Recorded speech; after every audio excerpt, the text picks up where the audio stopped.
90 के दशक में देश में राजनीतिक अस्थिरता वाला माहौल था। बात है 1996 की। बीजेपी पहले की अपेक्षा मजबूत हो रही थी, लेकिन तब आज वाली मजबूती नहीं थी। कांग्रेस के एक छत्र राजा वाला दौर भी नहीं रह गया था। 1996 के चुनाव में 161 सीटों के साथ बीजेपी सबसे बड़ी पार्टी बनकर उभरी, जबकि कांग्रेस को 141 सीटें मिली थी। बड़ी पार्टी होने के नाते बीजेपी को मौका मिला, सरकार बनाने का दावा ठोका।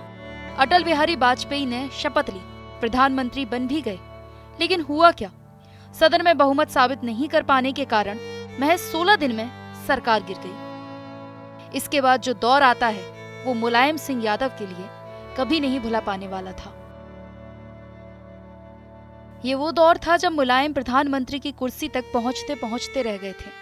राजनीतिक अखाड़े का ये पहलवान देश का पीएम बनते बनते रह गया।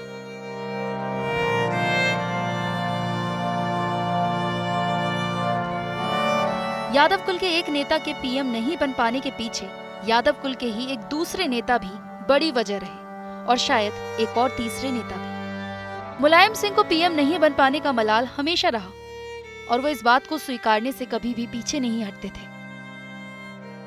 इसके पीछे का जो घटनाक्रम है वो भी बड़ा दिलचस्प रहा है। मुलायम सिंह यादव के पीएम नहीं बन पाने के पीछे एक बड़ा कारण लालू प्रसाद यादव और शरद यादव का विरोध बताया जाता है। मुलायम ने लालू प्रसाद को लेकर अपनी नाराजगी छुपाई भी नहीं। 1996 में जब अटल बिहारी की सरकार गिर गई तो संयुक्त मोर्चा की मिली जुली सरकार बननी तय हुई। मुलायम सिंह यादव के नाम पर ज्यादातर लोग सहमत थे। प्रधानमंत्री पद के लिए उनके नाम पर मोहर लग गई थी। यहाँ तक कि शपथ ग्रहण के लिए तारीख भी तय हो गई थी, लेकिन ऐसा हो न सका। लालू प्रसाद के साथ शरद यादव ने भी मुलायम सिंह यादव के नाम को समर्थन नहीं दिया। इसके बाद मुलायम सिंह यादव की जगह एचडी देवगौड़ा के नाम पर सहमति बनी और वो प्रधानमंत्री बने। मुलायम को रक्षा मंत्रालय से ही संतुष्टि करनी पड़ी। हालांकि फिर बाद के चुनाव में भी उनके पास मौके आए। प्रधानमंत्री के तौर पर एचडी देवगौड़ा का 1 साल भी पूरा नहीं हो पाया कि 324 दिन में ही उन्हें इस्तीफा देना पड़ गया। वो दौर था जब चारा घोटाले में लालू प्रसाद पर सीबीआई का शिकंजा कसता जा रहा था। लालू प्रसाद के 22 सांसद थे जो देवगौड़ा की कुर्सी सरकाने के लिए काफी थे। देवगौड़ा की कुर्सी चली गई, लेकिन उन्होंने चारा घोटाले की जांच को प्रभावित कर लालू यादव को सीबीआई से राहत नहीं दिलवाई। देवगौड़ा सरकार के पतन के बाद फिर से किसी ऐसे नए चेहरे की तलाश थी जिस पर सभी की सहमति हो।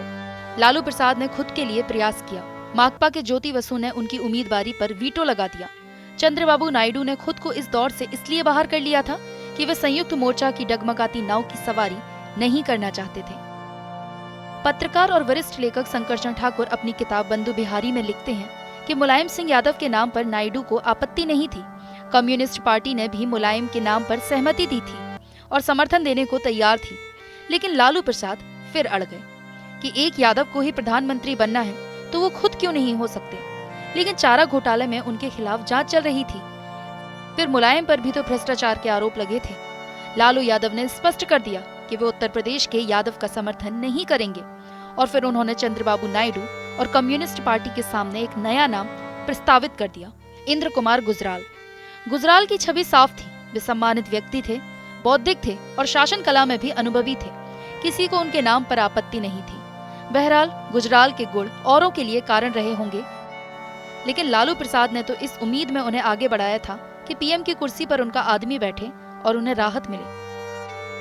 गुजराल को उन्होंने ही आरजेडी कोटे से राज्यसभा भेजा था। लालू के प्रस्ताव पर कई घटक दल एकजुट थे।